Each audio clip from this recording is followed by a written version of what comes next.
तो इसी प्रकार से भ्रम में नहीं रहना चाहिए,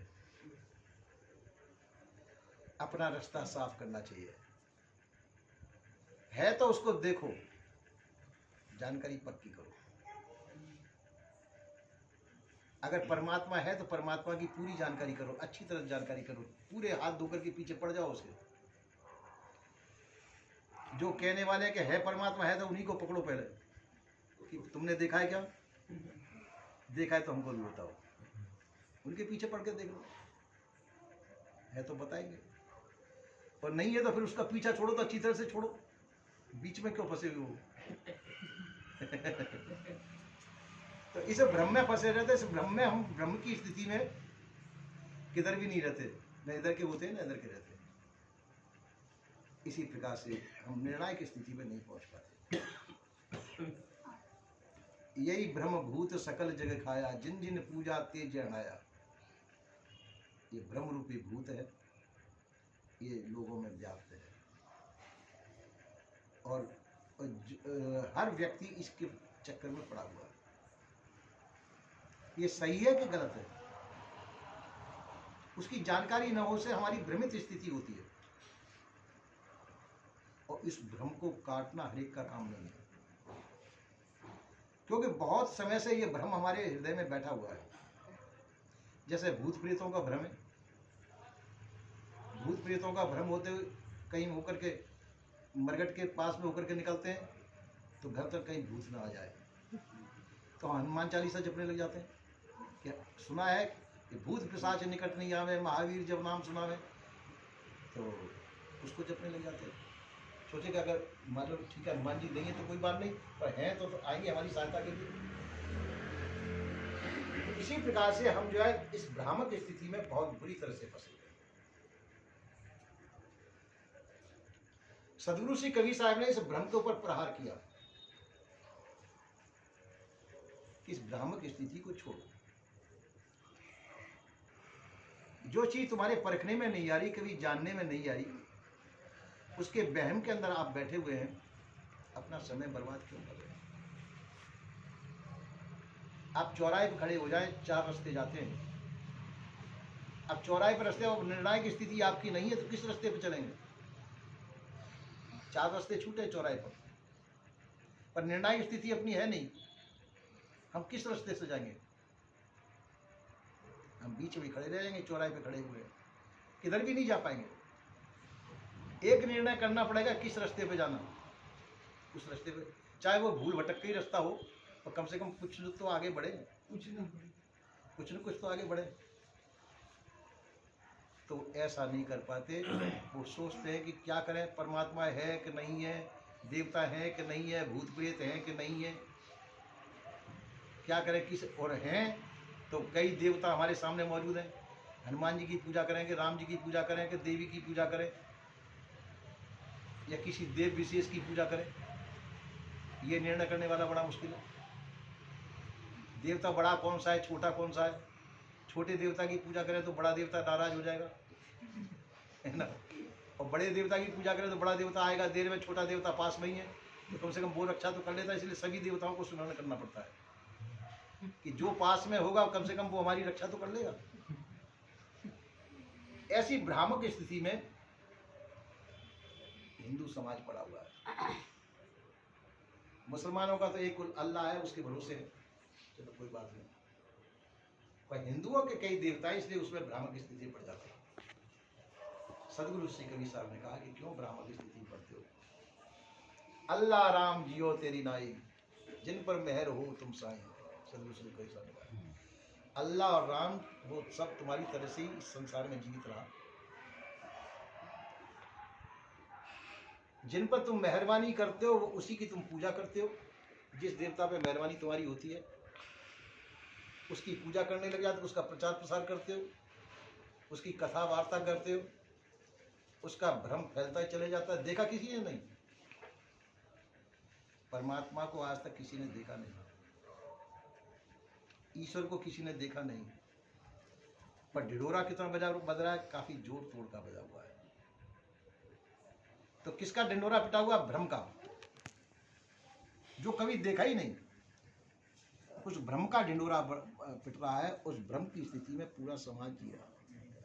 सदगुरु श्री कबीर साहब ने उसको सिरे से ही नकार दिया,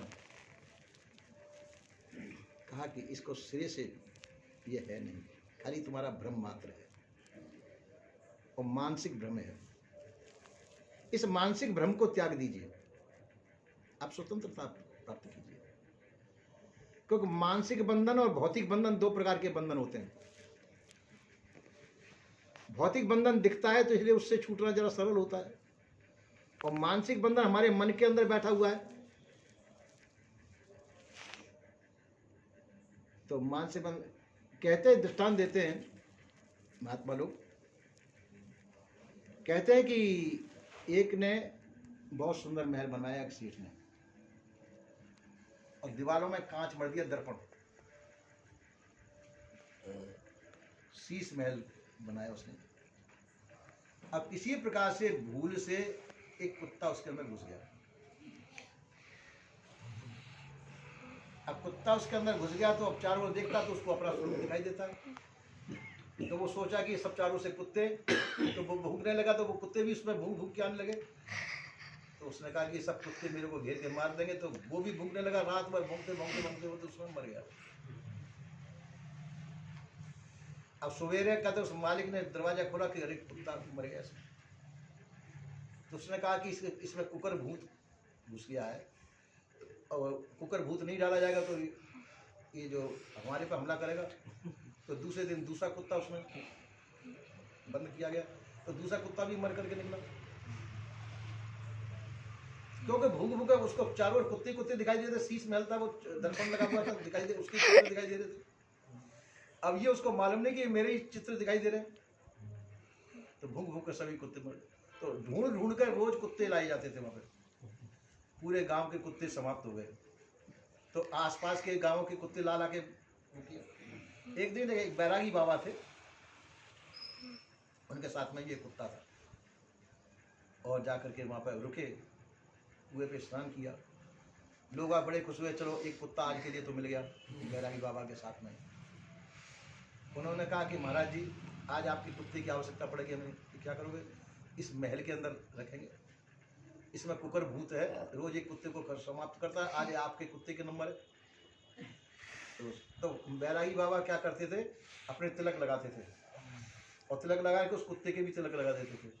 दर्पण स्वयं देखते थे और दर्पण उसको भी दिखा देते थे।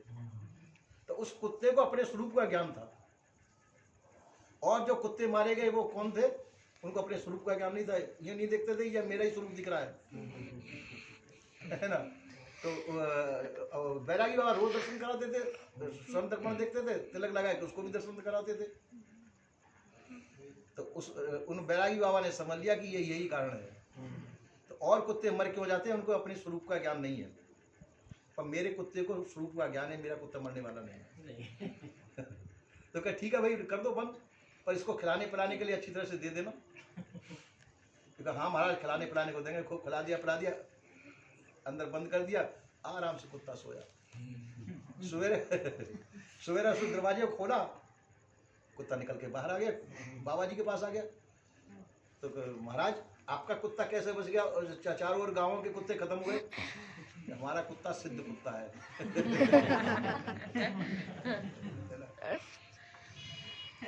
अब सिद्ध कुत्ता बंद हो गया, तो अब कोई भी कुत्ता मरेगा नहीं इसमें, है ना।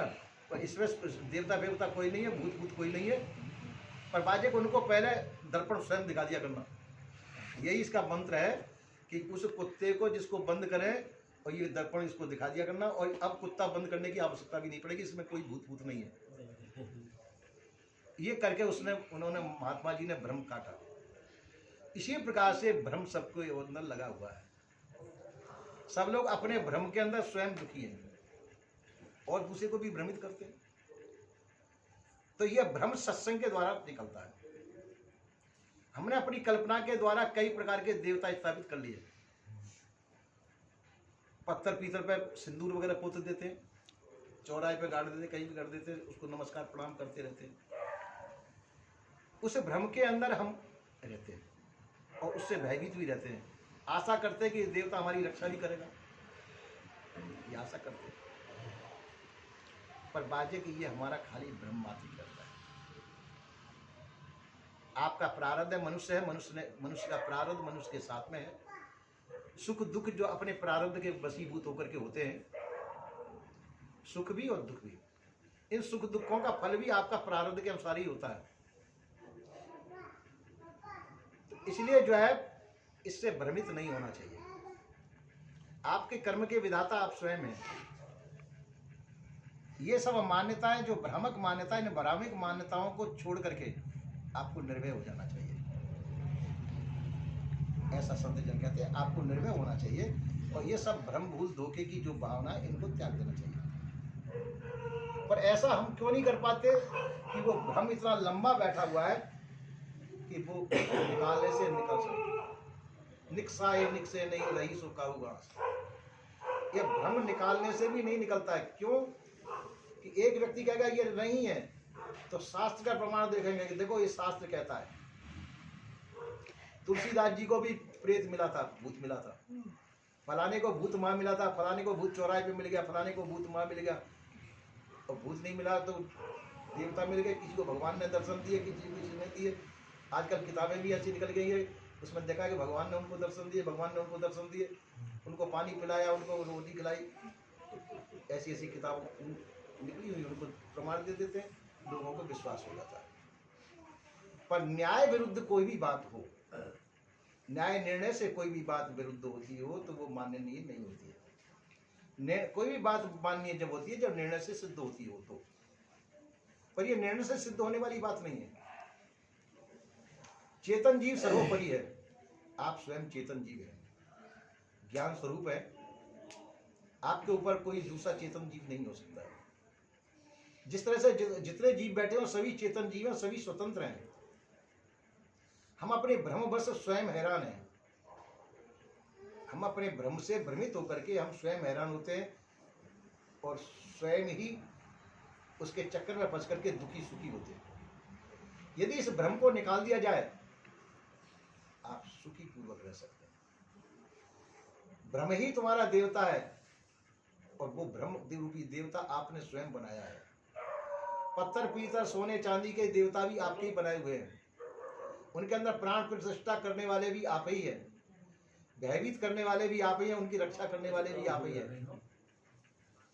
उन देवताओं से आप विनय करेंगे कि आप हमारी रक्षा करें, तो वो देवता आपकी रक्षा नहीं कर सकते। उन देवताओं की रक्षा तो आपको करनी पड़ती है। बड़े बड़े मंदिरों में देखो मूर्तियां चोरी हो जाती हैं, तो कैसे हो जाती है? जब वो आपकी सबकी रक्षा करें तो उनकी चोरी कैसे हो गई? तो जो स्वयं चोरी में जा रहे हैं तो वो आपकी रक्षा कैसे कर सकते हैं? इस प्रकार से उस भ्रम को त्याग देना चाहिए। आपकी रक्षा करने वाला आपका प्रारब्ध है, आप स्वयं।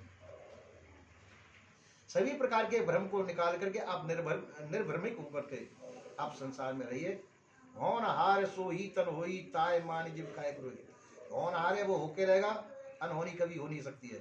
होनहार क्या है? जो आपके प्रारब्ध में, जो आपके प्रारब्ध में वो होनहार है, वो होके रहेगी, उसको कोई मिटा नहीं सकता है। न कोई देवता मिटा सकता है, न आपके सजे सजाए खिलौने रखे हुए बना करके आपने सजा के रख रखे आरती पूजा रोज करते हैं, वो भी नहीं कर सकते कुछ भी। वो तो एक खिलौने हैं, जब बच्चों के लिए खिलौने रखते थे वो भी खिलौने रखे हुए हैं।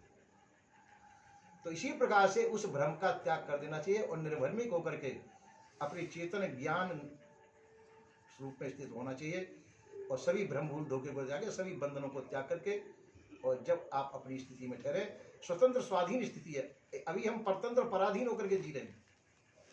कोई तो संसार के भौतिकता में जी रहा है, लड़के बच्चों का गुलाम होकर के जी रहा है, घर के अंदर नाना प्रकार के सदस्य है उनका गुलाम होकर के जीता है, उनके फिर उससे किसी प्रकार से उकता जाता है, तो हारे का हरे नाम, तो सोचते अब लड़के बच्चे काम नहीं देते, कोई नहीं है, तो चलो अब परमात्मा हमारी सहायता करेगा, और परमात्मा को भी देखा नहीं है। अब इस भ्रम के अंदर उसका शरीर छूट जाता है। न तो संसार ने सहायता की, क्योंकि अपने प्रारब्ध के अनुसार उसको जीना पड़ेगा, और न उस जिसको परमात्मा के ऊपर विश्वास किया था वो परमात्मा ने भी आपकी रक्षा नहीं की। आखिर धोखे में ही शरीर छूट गया, उम्र सब धोखे में खोई गई। धोखे में ही जैसा उम्र खो जाती है, और हम इस धोखे के अंदर ही शरीर छोड़ जाते हैं। उस धोखे के अनुसार ही फिर हमारा दूसरा जन्म होता है। इसलिए सदगुरु श्री कबीर साहब का कहना है, ये मनुष्य शरीर है, मनुष्य देह विवेकवान देह होती है। इसी के अंदर आप अपना बंधन बांध सकते हैं और बंधन छुड़ा सकते हैं। इस मनुष्य देह के अंदर हम अपना विवेक बल से अपने बंधनों को छुड़ा करके मुक्त स्थिति को प्राप्त करें, सभी भ्रम धोखे को निवारण कर दें और हम स्वतंत्र स्वाधीन स्थिति को प्राप्त कर लें। यही मनुष्य जीवन का परम लक्ष्य है, वो प्राप्त कर लेना चाहिए। और नहीं तो और कोई जन्म नहीं। अगर इसको चूक गए तो चाहे गाय भैंस घोड़ा गधा ऊंट जाने किस कहानी में गए पता नहीं, फिर उसमें तो सुधार होने वाला नहीं। फिर कभी मनुष्य जीवन मिलेगा और ज्ञान बोध देने वाले मिले कोई, तो फिर छुटकारा होगा। इसलिए मनुष्य जीवन अभी प्राप्त है और इसी मनुष्य जीवन में अपना छुटकारा करके अपना जीवन कल्याण करना चाहिए, ऐसा संत गुरुजनों का कहना है। बोलिए श्री सद्गुरुदेव देव की जय।